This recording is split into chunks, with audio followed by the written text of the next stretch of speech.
അസ്സലാമു അലൈക്കും.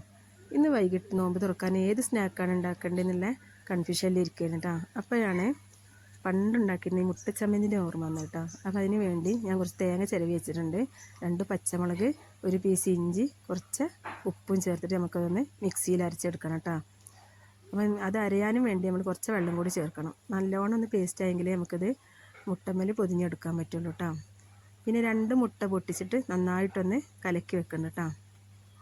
ഇനി നമുക്ക് ഇതൊന്ന് അരച്ചെടുക്കാം. ഇനി നമ്മൾ ഈ ചമ്മന്തി ഈ മുട്ട പുഴുങ്ങിയതിൻ്റെ 2 പീസാക്കി എടുക്കുക, അല്ലെങ്കിൽ മുട്ട അല്ലെങ്കിൽ 4 പീസാക്കിയിട്ട് നമുക്ക് എടുക്കാം കേട്ടോ. ഞാൻ ഇപ്പോൾ 2 പീസാക്കിയിട്ടാണ് വെച്ചിട്ടുള്ളത്. ഇനി ഈ ചമ്മന്തി ഈ മുട്ടൻ്റെ മഞ്ഞക്കരുള്ള ഭാഗത്ത് ഒന്ന് നന്നായി പൊതിഞ്ഞെടുക്കുക കേട്ടോ. പിന്നെ നമുക്ക് എത്രയും പെട്ടെന്ന് ഉണ്ടാക്കാൻ പറ്റിയൊരു സ്നാക്കാണ് കേട്ടോ. നമ്മൾ മുട്ട ചമ്മന്തി, മുട്ട കട്ട്ലേറ്റ് എന്നൊക്കെ പറയും കേട്ടോ. ഇനി നമുക്കിതൊന്ന് പൊരിച്ചെടുക്കാം. അതിന് വേണ്ടി നമ്മളൊരു ഫ്രൈ പാൻ ചൂടാക്കാൻ വെച്ചിട്ട് അതിലേക്ക് വെളിച്ചെണ്ണ ഒഴിച്ച് കൊടുക്കാം കേട്ടോ.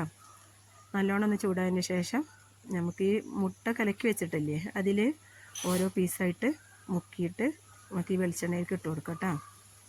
ഇത് വേണമെങ്കിൽ നമുക്ക് മൈദമാവിലോ കടലമാവിലോ പൊരിച്ചെടുക്കാം കേട്ടോ. ഞാൻ കുറഞ്ഞ ഇൻഗ്രീഡിയൻസ് വെച്ചിട്ടാണ് ചെയ്തിട്ടുള്ളത്. നമുക്കിതിൽ ഈ മാവിൽ എന്ത് വേണമെങ്കിലും ചേർത്തിട്ടും പൊരിക്കാം കേട്ടോ. എനിക്കിങ്ങനെ പൊരിക്കാനാണ് ഇഷ്ടം, കുട്ടികൾക്കും അതാണ് ഇഷ്ടം. നല്ല ടേസ്റ്റുള്ളൊരു സ്നാക്കാണ് കേട്ടോ. നമുക്ക് സോസ് ഒഴിച്ചിട്ടൊക്കെ കൂട്ടാം. എല്ലാവർക്കും